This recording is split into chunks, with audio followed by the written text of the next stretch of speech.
two, one.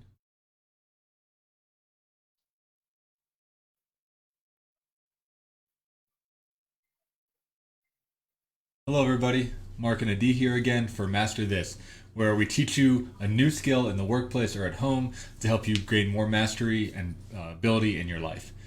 Today, we are talking more about procrastination, and we're taking it from a little bit of a different lens.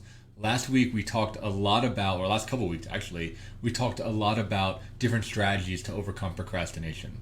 And today, we're going a little bit deeper because you can't rely on willpower alone. Oftentimes, most of this work is emotional, it's bottom up, not top down.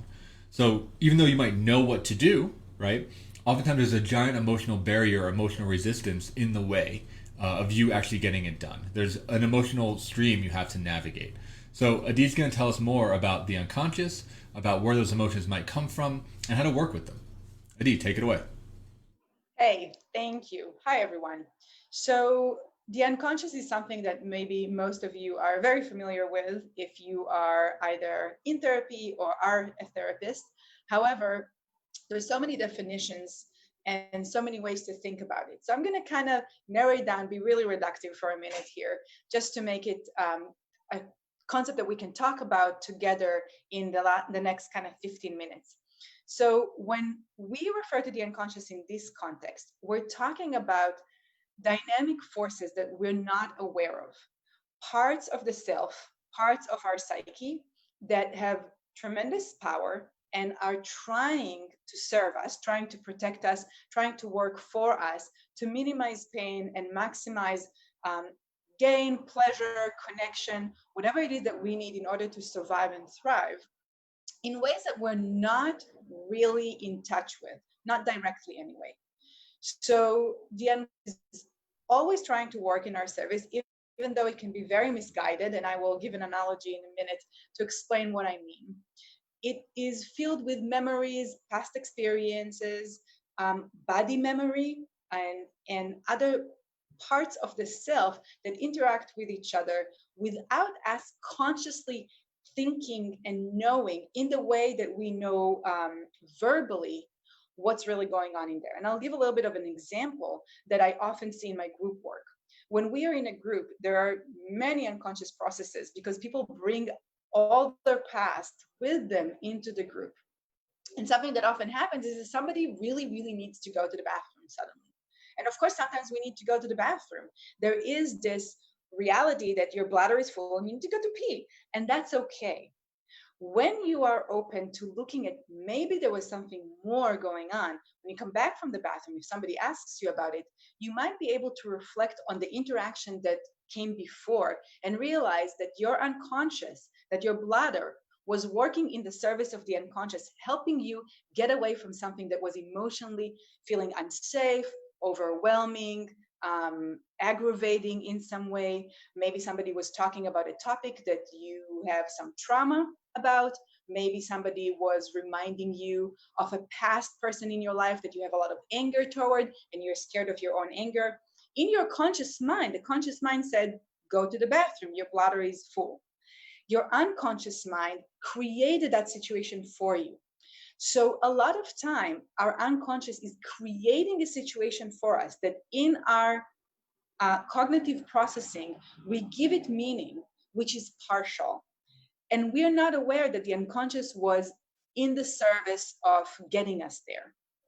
And that's really important to know when we talk about procrastination, because sometimes it's so hard to actually implement all the good advice that Mark and I have given you, all these tricks, all these different tactics and skills that are out there. Because I'm sure that a lot of you are like, yeah, I know that that's what I want.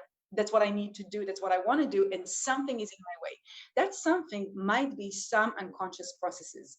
So I want to give a little bit of an analogy and then move it to Mark that will talk a little bit about maybe an example or a way to think about a particular unconscious processes that might happen for someone that will contribute to their those um, presented behaviors, what we're seeing, that procrastination.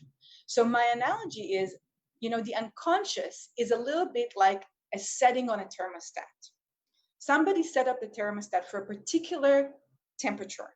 And when it was set, there were it was a particular situation, there was a particular environment that required that setting. So for example, maybe it was a real hot summer day, there were 50 people in a smaller room, and we set the thermostat for 50 because the AC was working really, really hard to cool a very hot room for many, many people. And now it's the dead of winter and you're alone in this room and you're freezing. And all you know is that you're cold. And for whatever reason, you just can't make it warmer. You know how to make things warmer, but you don't know how. And the reason is that the thermostat is set to try and cool a room for many, many people in the middle of summer. In order for you to be able to effectively use all the skills that we're giving, you might need to go back and understand how come the setting is on that particular temperature, who set it, what's your role in maintaining it on that setting, and what might be helpful for you to change it. And this is a very reductive analogy, because when we talk about therapy and how therapy can be helpful with that, and therapy can be helpful in addressing those behaviors, those top behaviors such as procrastinating, and it can be effective in understanding those settings that are contributing to the ongoing engagement in such behaviors. And very kind of broadly, CBT, DBT, those section of psychology are often about those top behaviors and are very important, very helpful, very useful. Psychodynamic psychoanalysis is often talking about those settings. Who am I in interaction with others and with the environment? And most people can really benefit from both. Today, we're going to talk about that second part, that more in-depth work that one can do so that they can more effectively use skills and new behaviors that they're taught through the process of growth. So Mark, I'm going to move it to you for maybe talking a little bit about some family dynamic that can come up later in life and contribute to procrastination. Yeah, absolutely.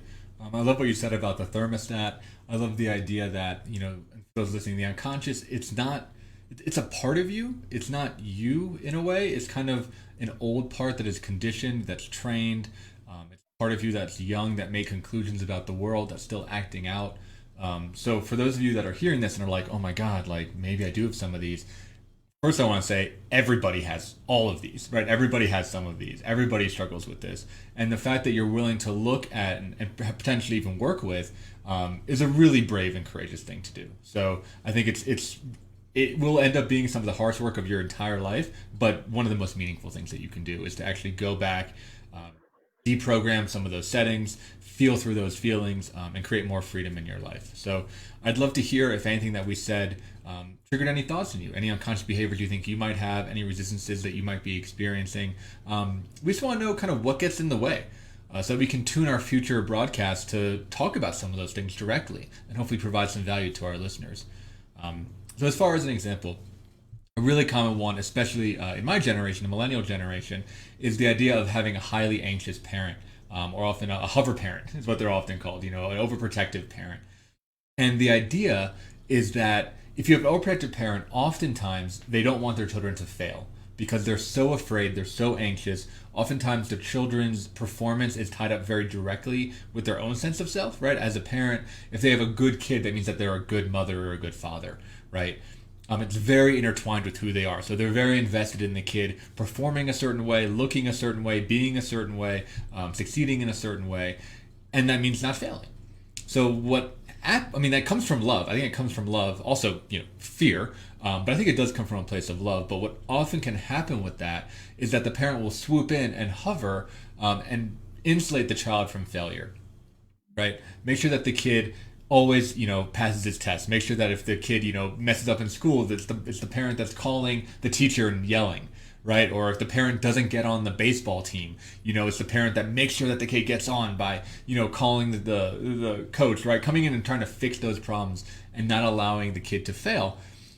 What happens with the kids, because kids are kind of, I was going to say dumb. We're just like simple, right? Like we're very simple, and a sense of like morality really doesn't form. It's really more about like effectiveness and behaviors.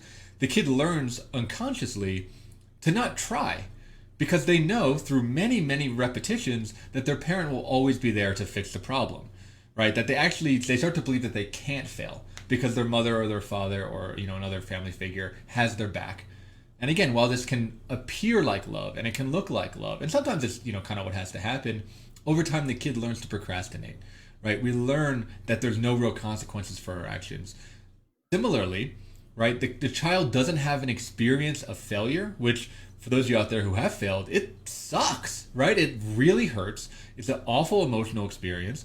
And if we don't practice failing, when we do fail later in life, it can literally feel crushing, like soul destroying, because it's very foreign. It's very foreign. And back to what Adi was saying, what you were saying about the unconscious protecting, it can be protecting us from that feeling of failure, the feeling of incompetence, the feeling of feeling unable to do things, of feeling limited, of feeling dumb, of feeling unskilled, of feeling lost or confused.